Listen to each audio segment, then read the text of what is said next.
안녕하세요. 사연을 부탁해입니다. 오늘의 사연을 소개하겠습니다. 시댁에서 식사 약속이 있던 어느 날 마트에서 쇼핑을 하던 중 동서가 해맑게 말을 꺼냈어요. 형님, 저는 그이 전 여친 미진인가 하는 그 여자한테 진짜 고맙다니까요. 뭐야, 동서가 미진 씨를 어떻게 알아? 갑작스레 서방님 전 여친 이야기가 나왔기에 제가 기겁을 한 채 동서에게 물었어요. 어떻게 알긴 어떻게 알았겠어요. 그이가 말해줬으니까 알았죠. 암튼 그 미진인가는 그 사람이 머리가 나쁜 사람이라 얼마나 다행인지 모르겠어요. 어? 그건 또 무슨 말이야? 미진 씨가 머리가 나쁘다니? 그렇잖아요. 이런 좋은 신랑이랑 시댁이 어딨다고 파혼을 하냐 그 말이에요. 그니까 머리가 보통 나쁜 게 아니라는 거죠. 아, 그런가? 근데 서방님은 그게 무슨 좋은 일이라고 동서한테 말했나 모르겠네. 괜시리 앞으로 계속 그 전 여친 생각날 거 아니야.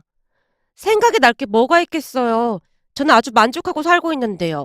저는 그 여자한테 평생 감사하면서 살려고요. 라며 동서가 다시 해맑게 웃고 있었습니다. 그 모습에 어이가 없어서 피식 웃음이 새어나오고 말았는데요. 그러면서 예전 일들이 주마등처럼 스쳐 지나갔습니다. 사실 서방님에게는 꽤 오래 사귄 미진이라는 여자친구가 있었습니다. 우리 시댁은 홀시어머니인 반면 미진 씨네 집은 부모님이 두 분 다 계셨는데요. 그 부분에 대해 유난히도 유세를 부렸다고 해야 할까요? 어느 날 가족들이 다 모인 자리에서 서방님이 말을 꺼냈어요. 다음 달에 상견례 하자고 하는데 형이랑 형수님도 꼭 참석했으면 하더라고요. 괜찮으시죠? 우리는 괜찮긴 한데 요즘은 양가 부모님과 당사자만 나가지 않나요? 잘은 모르겠지만 미진이네 어머니가 다 같이 보고 싶다고 하더라고요. 라며 서방님이 말을 돌리는 듯 해 보였습니다. 그 모습에 집으로 돌아가던 중 제가 걱정스레 남편에게 말했어요. 도련님 말이야, 왠지 주눅든 것 같아 보이지 않아? 글쎄, 그런 것 같기도 하고. 아무리 봐도 상견례를 앞둔 사람 같아 보이지가 않아서 그래. 뭔가 잘못되어 가고 있는 건가? 잘못될 게 뭐가 있겠어. 그냥 이참에 가족들까지 다 보겠다는 말이겠지. 라며 남편이 대수롭지 않게 말을 하고 있었지만 여자의 촉은 무섭다고 했던가요. 이런저런 생각이 들면서 왠지 모를 불안감이 엄습해오고 있었습니다. 그렇게 얼마 뒤 상견례 날이 되었습니다. 혹시나 첫인상이 안 좋을까 싶어 미용실까지 가서 머리 손질도 받고 옷도 나름 괜찮은 옷으로 깔끔하게 차려입고 나갔습니다. 그런데 처음 본 미진 씨 어머니의 표정이 어딘지 모르게 매서워 보였다고 해야 할까요? 시종일관 우리 가족들을 관찰하고 있는 모습이었으니까요. 잠시 후 미진 씨 어머니가 우리 부부에게 물었습니다. 저기, 처음 만난 자리에서 이런 말 하기 좀 그렇지만 아무래도 안사돈 혼자 계시다 보니까 나중에 거치를 어떻게 할 건지가 걱정이 됩니다. 제가 듣기로는 지금도 무릎 수술을 하셔서 힘들어 하신다고 들었거든요. 미진 씨 어머니의 말을 선뜻 이해하지 못한 채 우리가 눈만 꿈뻑이고 있었는데요. 미진 씨 어머니 입에서 놀랄 만한 말이 새어나왔습니다. 그러니까 나중에 안사돈은 누가 모실 거냐 그 말입니다. 이럴 경우에는 장남이 모시는 게 맞는 거잖아요. 맏며느리가 모실 건가요? 저기, 저 혼자도 잘 살 수 있으니까 그런 걱정은 하지 마십시오. 절대 자식들한테 패 끼칠 생각은 없습니다. 물론 부모 마음이 그렇긴 하겠지만 세상 일이 어디 뜻대로 되는 거 맞습니까? 혹여나 안사돈을 모시게 되는 일이 생기면 어떻게 할 건지 궁금해서요. 미진 씨 어머니의 말에 시어머님이 당황한 듯 저를 바라보고 있었기에 제가 급히 입을 열었습니다. 만약 그런 일이 생기면 저희가 모실 생각입니다. 그럼 결혼 전에 그걸 좀 확실하게 해줬으면 좋겠네요. 그러니까 간단하게 맏며느리가 모시겠다고 문서로 만들어 놓는다든지 그런 거 말입니다. 네? 문서라고 하면 혹시 각서를 말씀하시는 건가요? 가족인데 그럴 필요까지 있을까요? 아니죠. 이런 문제가 해결되지 않으면 결혼하기 어렵지 않겠습니까? 정 그러시다면 작성하겠습니다. 제가 기어 들어가는 목소리로 조용히 대답을 했는데요. 우리 가족 입장에서는 많이 황당할 수밖에 없었습니다. 그렇잖아요. 상견례 자리에서 어떻게 그런 말을 할 수가 있겠습니까? 하지만 그렇다고 해서 제가 결혼을 반대할 입장도 아니었기에 조용히 식사만 하고 있었는데요. 잠시 후 시어머님이 화장실에 가려고 몸을 일으키고 있었습니다. 무릎 수술을 한 지 얼마 되지 않은 상태였기에 걱정이 되어 제가 시어머님을 따라 같이 이동을 했어요. 물론 미진 씨 가족들에게 잠시 실례하겠다고 양해도 구했고요. 하지만 그게 문제가 될 줄 누가 알았겠습니까? 상견례를 하고 며칠 뒤 서방님이 가족들을 다 불러놓고 힘겹게 입을 뗐습니다. 저기, 나 미진이랑 헤어졌어요. 예? 헤어지다니요? 그쪽에서 저 같은 사람한테는 딸 못 주겠다고 하면서 헤어지라고 난리네요. 아니, 그게 무슨 소리예요? 도련님이 뭐가 어때서요? 너무나 어이가 없던 나머지 제가 따져 묻고 있었는데요. 서방님 입에서 충격적인 말이 터져 나왔습니다. 상견례 하기 전부터 홀어머니인 걸 탐탁지 않아 했어요. 그래서 저도 조금은 망설이고 있었는데 어쩌다 보니까 상견례까지 한 건데 그날 우리 가족 보고 도저히 안 되겠다고 헤어지라고 하더라고요. 라며 서방님이 미진 씨 어머니의 이야기를 빠짐없이 전달했습니다. 서방님 말에 의하면 미진 씨 어머니가 마음에 안 드는 부분을 하나하나 짚어가면서 불만을 토로했답니다. 우선은 상견례 날 혹여나 시어머님을 모시는 부분에 대해 각서를 써달라고 했을 때 제 표정이 좋지 않아서 100% 신뢰를 할 수가 없다고 했답니다. 거기다 제가 시어머님을 모시고 화장실을 갔던 부분도 짚고 넘어갔다는데요. 내가 보니까 그때 화장실을 갈 때도 자네 형수가 모시고 가는 것 같던데 며느리가 무슨 종도 아니고 왜 며느리가 모시고 가는 건가? 아주 자연스럽게 모시고 가더구만. 자네랑 자네 형은 멀뚱멀뚱 앉아만 있고 말이야. 우리 미진이도 결혼하면 그럴 거 아닌가? 난 절대 그런 꼴 못 보네. 아, 그건 아무래도 저희가 둘 다 아들이다 보니까 그랬던 것 같습니다. 그니까 왜 아들들은 가만히 있고 며느리가 시중을 드느냐 그 말이야. 그것뿐만이 아니야. 자네 집안 말이야. 이상한 게 한두 가지가 아니야. 네? 이상하다니요? 우리 미진이 말로는 자네 형수가 자네 어머니한테 반찬을 돈 주고 사 먹는다고 했다면서? 아무리 인정머리가 없어도 그렇지. 어쩜 아들 며느리한테 돈을 받고 반찬을 팔 수가 있는 건가? 그건 오해를 하신 것 같은데요. 사실 그 부분은 형수님이 어머니를 도와드리고자 그런 것 뿐입니다. 반찬을 사 먹는 게 도와주는 거란 말인가? 그게 사실은 저희 어머니가 자식들에게 민폐 끼치는 걸 워낙 싫어하시거든요. 무릎 수술을 한 뒤론 일을 못 하셔서 아무래도 돈 때문에 스트레스를 받을까 싶어 형이랑 형수님이 어머니께 용돈을 드렸는데 절대로 안 받는다고 하셔서 평소 어머니가 반찬 만드는 걸 좋아하시니까 그럼 힘들지 않게 시험시험 반찬을 해놓으시면 형수님이 사겠다고 어머니를 설득한 부분입니다. 형이랑 형수님이 맞벌이를 하다 보니까 서로에게 좋을 것 같아서 그러기로 했던 겁니다. 그러니까 오해는 하지 마세요. 아무리 그래도 그렇지. 어쩜 엄마가 자식한테 돈을 받고 음식을 해줄 수가 있어? 그럼 나중에 우리 딸도 돈을 주고 반찬을 사 먹어야 하는 거잖아. 거기다 자네 어머니가 형네 집 현관 비밀번호를 그냥 열고 들어간다며? 그건 형수님이 먼저 알려드린 겁니다. 간혹가다 형수님이 어머니께 부탁을 하는 것도 있어서요. 그치만 저는 그렇게 할 생각은 없습니다. 서방님이 변명 아닌 변명을 하고 있었는데요. 도대체 뭐가 잘못되었던 것인지 이해할 수가 없었답니다. 결국 미진 씨 어머니가 결혼은 없었던 일로 하자고 했고 서방님도 더 이상 왈가왈부하고 싶지 않았기에 그곳을 나와버렸다네요. 한동안 이야기를 하던 서방님이 제게 물었습니다. 형수님, 아무리 생각해봐도 뭐가 잘못된 건지 잘 모르겠어요. 우리가 뭘 그렇게 잘못했다는 거죠? 그러게요. 저도 딱히 이유를 모르겠네요. 제가 볼 때는 처음부터 결혼시킬 생각이 없었던 것 같아요. 그냥 모든 이유를 갖다 붙여서 트집 잡는 것 같아요. 어이없고 답답한 마음이 들어 제가 황당하다는 표정으로 대답을 했습니다. 그렇죠. 우리가 이상한 게 아닌 거죠. 그래서 저도 그냥 마음 접으려고요. 세상에 여자가 반인데 굳이 그런 집구석이랑 엮일 필요 없을 것 같아서요. 근데 도련님 괜찮겠어요? 꽤 오래 만났잖아요. 시간이 아깝긴 한데 그렇다고 결혼하기에는 너무 멀리 와버린 것 같네요. 그냥 마음 단단히 먹고 헤어지려고요. 참 이상한 사람들인 게 그렇게 그 집을 나왔는데 계속 연락을 해오는 거 있죠?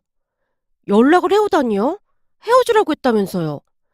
그게 무슨 각서 같은 걸 쓰면 한번 이해해 보도록 하겠다고 하더라고요. 아니, 그 집은 무슨 각서를 그렇게 좋아하는 거예요?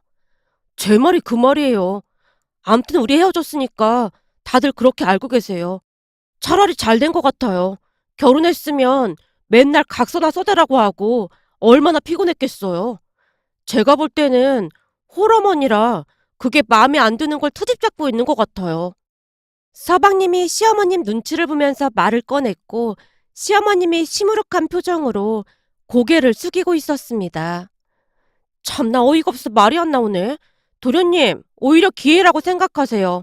그런 인간들하고 엮여봤자 좋을 거 하나 없어요. 그 집구석도 뭐 잘난 것도 하나 없던데 말이 되는 소리를 해야지. 그러게요. 그래서 저도 확실히 마음 접었습니다. 엄마도 그렇게 알고 있고 그 사람들 말 신경 쓸 필요 없어. 나 때문에 괜히 가족들 마음고생 시킨 것 같아서 정말 죄송합니다. 서방님이 진심으로 사과를 한 뒤 방으로 들어갔는데요. 생각하면 할수록 어찌나 괘씸하던지 화가 치밀어 올라 참을 수가 없었습니다. 시아버님이 일찍 돌아가신 걸 문제 삼는 것 자체가 도무지 이해가 되지 않았으니까요. 그 뒤 서방님은 전 여친과 헤어졌습니다. 헤어지고 얼마 뒤 전 여친이 다른 남자와 결혼했다는 소리만 얼핏 들었을 뿐이었어요.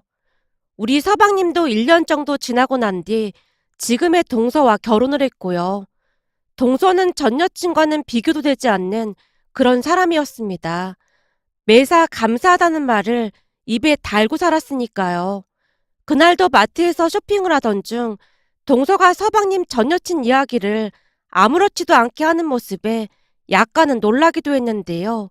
제 걱정과는 다르게 동서는 전혀 개의치 않는 모습이었습니다. 마트에서 쇼핑을 하고 난 뒤 시댁에서 음식을 만들어 다 같이 식사를 하고 있었는데요. 동서가 신난 표정으로 가족들에게 물었어요. 저기 회사 지원으로 강원도 정선에 있는 리조트를 저렴한 가격에 갈 수 있거든요. 우리 다 같이 가면 어때요? 강원도 정선? 네, 정선에서 하룻밤 자고 정동진도 둘러보고 강릉도 보고 오면 좋을 것 같아서요. 동서의 제안에 가족들 모두 솔깃해하고 있었는데요. 그동안 집안에 일이 많다 보니 딱히 여행을 간 적이 없었거든요. 그렇게 우리는 얼마 뒤 다 같이 여행을 떠났습니다. 정선에 간 김에 카지노 구경도 하고 즐거운 시간을 보냈어요. 그러다가 식사를 하기 위해 한 식당으로 들어갔고 음식을 주문해서 즐겁게 식사를 하고 있었습니다. 그동안 무릎 수술도 하고 이런저런 일 때문에 마음고생을 했던지라 여행을 떠난 시어머님의 표정이 그 어느 때보다 밝아 보였습니다. 식사를 하는 내내 웃음소리가 멈추질 않았으니까요. 그런데 잠시 후 한 가족이 식당으로 들어와 창가 테이블 앞에 자리를 잡고 앉았는데요. 무슨 안 좋은 일이 있는 모양으로 잔뜩 인상을 쓴 채 큰 목소리로 말다툼을 하고 있었어요. 그러다 보니 자연스레 눈길이 가게 됐는데 그 사람들을 바라보던 서방님의 표정이 예사롭지가 않았습니다. 마치 귀신이라도 본 듯한 그런 모습이었다고 해야 할까요? 그 모습에 제가 그 사람들을 뚫어져라 바라보게 되었는데요. 서방님의 표정이 왜 그랬던 것인지 알 수가 있었답니다. 서방님의 전 여친인 미진 씨 모녀와 처음 보는 두 사람이 앉아 있었거든요. 제가 놀란 채 서방님에게 무슨 말을 꺼내려고 했지만 서방님이 흠칫 놀란 채 제게 눈치를 주고 있었어요. 그 바람에 모른 척하고 식사를 하고 있었는데요. 미진 씨 어머니 목소리가 어찌나 쩌렁쩌렁하던지 엿듣게 되었습니다. 무슨 큰일이라도 난 듯 미진 씨 어머니가 잔뜩 짜증을 내고 있었거든요. 사돈, 이제 어쩔 겁니까? 아니 어디 할 짓이 없어서 정성까지 와서 이럴 수가 있습니까? 내가 듣자하니 애들한테 빌려간 돈도 많다고 하던데 그 돈 어떻게 할 겁니까? 돈 다시 돌려준다고 얼른 각서 쓰세요. 얘들 결혼할 때 신혼집 전세도 우리가 해줬는데 그럼 시부모가 힘들 때 도와줄 수도 있는 거지. 뭘 그렇게 냉정하게 각서까지 쓰라고 하시는 겁니까? 거기다 남의 집안일에 사돈이 왜 쫓아와서 이래라 저래라 하는 겁니까? 가족이 힘들 때요? 이게 지금 힘든 상황입니까? 그리고 지금 제가 안 쫓아오게 생겼습니까? 우리 딸이 쫄딱 망한 게 생겼는데요. 이건 완전 사기 결혼입니다. 양가 부모님 다 계시고 시아버지 사업이 잘 된다고 하길래 고르고 골라서 결혼시킨 건데 어떻게 이럴 수가 있느냐 말입니다. 사돈, 저도 지금 속 시끄러우니까 제발 조용히 좀 해주세요. 우선 얘들 아버지부터 찾아야 할 거 아닙니까? 제가 보기엔 이미 싹 다 말아먹고 어디로 튄 것 같은데 찾긴 긁는 것 같아요. 아무리 찾아도 안 보이잖아요. 미진 씨 어머니가 안사돈이라는 사람에게 쏘아붙이고 있었습니다. 무조건 찾아야 합니다. 그 인간이 아파트 담보로 대출까지 받아서 갔다고 고모한테 연락이 왔단 말입니다. 뭐라고요? 아파트 담보로 대출을 받다니요? 그럼 도박을 하려고 대출까지 받았단 말입니까? 내려올 때까지 그런 말 안 했잖아요. 그거야 사돈이 쫓아와서 이러는데 내가 말을 어떻게 꺼냅니까? 그 인간이 애들 고모한테 돈 빌리러 갔던 모양인데 고모가 죽어도 돈을 안 빌려준다고 했더니 아파트 담보로 대출을 받으면 된다고 했다잖아요. 언제 그랬다는 건데요? 벌써 그랬다고 하는데 그걸 빨리 말을 해주던지. 저도 진짜 속이 터집니다. 라며 미진 씨 시어머니가 물을 들이키고 있었습니다. 가만히 들어보니 미진 씨 시아버지가 건설업자로 빌라 사업을 하는 것 같은데 경기도 어딘가에 대규모로 빌라를 지었다가 죄다 미분양이 나서 회사가 부도난 것 같아 보였습니다. 그 와중에 시아버지란 사람이 충격으로 술독에 빠져 살다가 급기야는 강원도 정선까지 찾아가서 카지노를 했던 모양이었어요. 자세히는 듣지 못했지만 그냥 얼핏 들어도 집안이 폭삭 망했다는 것을 알 수가 있었거든요. 미진 씨 친정어머니와 시어머니가 말다툼을 하는 내내 미진 씨 부부는 굳게 입을 닫고 있었는데요. 자세히 보니 미진 씨 눈에서 눈물이 끝도 없이 흘러내리고 있었습니다. 사람 팔자 모르는 일이라고 했던가요? 우리 시어머님 보고 홀 시어머니라며 갖은 상처를 주고 파혼시키고 멀쩡한 부모 있는 집안과 결혼을 시켰다고 하더니만 그러고 있는 모습에 씁쓸한 마음을 감출 수가 없었습니다. 잠시 말다툼이 격해지는 듯 하더니만 두 사람이 자리에서 벌떡 일어나서는 삿대질까지 하면서 난리도 아니었어요. 그 바람에 미진 씨 부부가 두 사람을 말리고 있었지만 억센 미진 씨 어머니가 있는 대로 욕을 하면서 그 와중에도 각서를 쓰라면서 미진 씨 시어머니의 머리채까지 잡았고요. 결국 식당 주인이 경찰에 신고까지 하게 되었는데요. 그 바람에 가족 모두 그 사람들을 뚫어져라 바라보게 되었고 두 사람을 말리던 미진 씨도 우리 모습을 본 모양으로 잠시 넋을 놓고 우리를 바라보고 있었어요. 우리 시어머니도 황당한 듯 미처 입을 다물지 못하고 있었고요. 그러다가는 그 집 식구들이 도착한 경찰관과 함께 전부 밖으로 나가는 모습이었는데요. 잠시 후 동서가 조용히 물었습니다. 저기 아는 사람인 거예요? 다들 표정이 왜 그런 거예요? 아까 그 젊은 여자가 그때 그 미진 씨야. 네? 그 멍청한 미진 씨요? 동서 입에서 그 말이 툭 하고 튀어나왔고 제가 간신히 웃음을 참으며 대답을 했어요. 그래, 그 머리 나쁜 미진 씨 맞아. 근데 지금 저 집구석 하는 거 보니까 동서 말대로 진짜 머리가 나쁘긴 한 것 같다. 동서와 제가 농담을 섞어가면서 대화를 하고 있자 서방님이 한마디를 했습니다. 당신 딸은 부모 멀쩡히 있는 집에 시집 보낼 거라고 그렇게나 무시하더니만 지금 보니까 멀쩡히 부모가 있는 집이 맞긴 하네요. 그 말에 가족 모두 속이 시원했다고 해야 할까요? 세상 좁다고 하더니만 사람 인연이라는 게 그렇게도 만나지더라고요. 이런 일이 또 있을까 싶어서 이렇게 글 남겨봅니다. 오늘의 사연은 여기까지였습니다. 즐겁게 보셨다면 구독, 좋아요 부탁드립니다. 고맙습니다.